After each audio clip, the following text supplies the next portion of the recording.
முதல் வாசகம் சாம்வேலாகமம் அதிகாரம் 17 திருவசனங்கள் 32 முதல் 33, 37 மற்றும் 40 முதல் 51 வரை. தாவீது சவுலை நோக்கி, இவன் பொருட்டு யாருடைய இதயமும் கலங்க வேண்டியதில்லை. உம் அடியானாகிய நானே சென்று அந்த பெலிஸ்தியனோடு போரிடுவேன் என்றார். அதற்கு சவுல் தாவீதிடம், இந்த பெலிஸ்தியனை எதிர்த்து போரிட உன்னால் இயலாது. நீயோ இளைஞன், ஆனால் அவனோ தன் இளவயது முதல் போரில் பயிற்சியுள்ளவன் என்றார். மேலும் தாவீது, என்னை சிங்கத்தின் கைக்கும் கரடியின் கைக்கும் தப்புவித்த ஆண்டவர் இந்த பெலிஸ்தியனின் கையுக்கும் தப்புவிப்பார் என்றார்.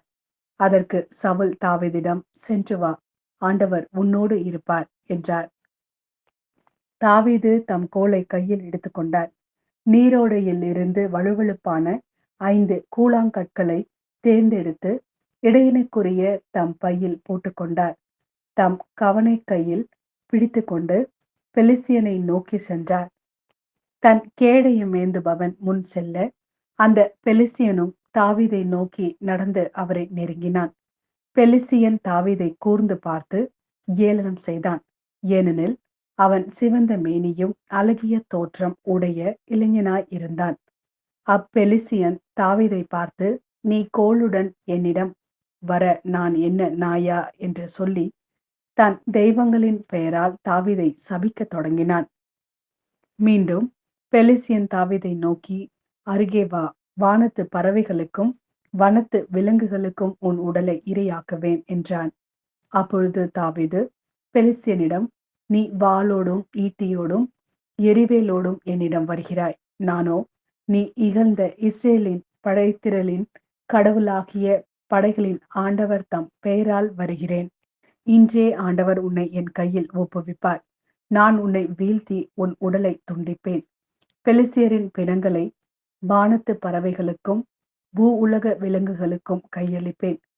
இஸ்ரேலரிடையே கடவுள் இருக்கிறார் என்பதை உலகிலுள்ள எல்லாரும் இதனால் அறிந்து கொள்வர்.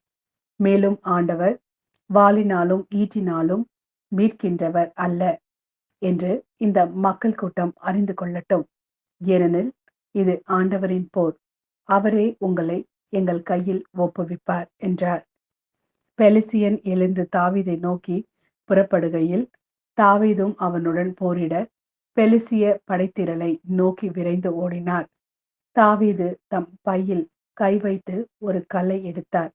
அதை கவனில் வைத்து சுழற்றி பெலிஸ்தியனுடைய நெற்றியை குறிபார்த்து எறிந்தார். அந்த கல்லும் அவனது நெற்றிக்குள் தாக்கி பதியவே அவன் தரையில் முகம் குப்புற விழுந்தான். இவ்வாறு தாவீது கையில் வாளேதும் இன்றி கவனும் கல்லும் கொண்டு பெலிஸ்தியன் மீது வெற்றி கொண்டு அவனை வீழ்த்தி கொன்றார். உடனே தாவீது ஓடி அந்த பெலிஸ்தியனின் மேல் ஏறி நின்றார். அவனது வாளை அவன் உறையிலிருந்து உருவி அவனை கொன்று அவன் தலையை கொய்தார். இது ஆண்டவரின் அருள்வாக்கு. இறைவா, உமக்கு நன்றி. மார்க்கெழுதிய நற்செய்தி அதிகாரம் 3 திருவசனங்கள் 1 முதல் 6 வரை. அவர் மீண்டும் தொழுகை கூடத்திற்குள் சென்றார். அங்கே கை சூம்பியவர் ஒருவர் இருந்தார். சிலர் இயேசு மீது குற்றம் சுமத்தும் நோக்குடன் ஓய்வு நாளில் அவர் அவரை குணப்படுத்துவாரா என்று கூர்ந்து கவனித்துக் கொண்டே இருந்தனர். இயேசு கை சூம்பியவரை நோக்கி, எழுந்து நடுவே நில்லும் என்றார். பின்பு அவர்களிடம், ஓய்வு நாளில் நன்மை செய்வதா தீமை செய்வதா, உயிரை காப்பதா அழிப்பதா எது முறை என்று அவர் கேட்டார். அவர்களோ பேசாதிருந்தார்கள்.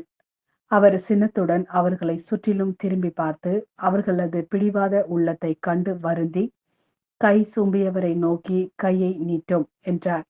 அவர் நீட்டினார். அவருடைய கை மீண்டும் நலம் அடைந்தது. உடனே பரிசேயர் வெளியேறி ஏரோதியரோடு சேர்ந்து இயேசுவை எப்படி ஒழிக்கலாம் என அவருக்கு எதிராக சூழ்ச்சி செய்தனர்.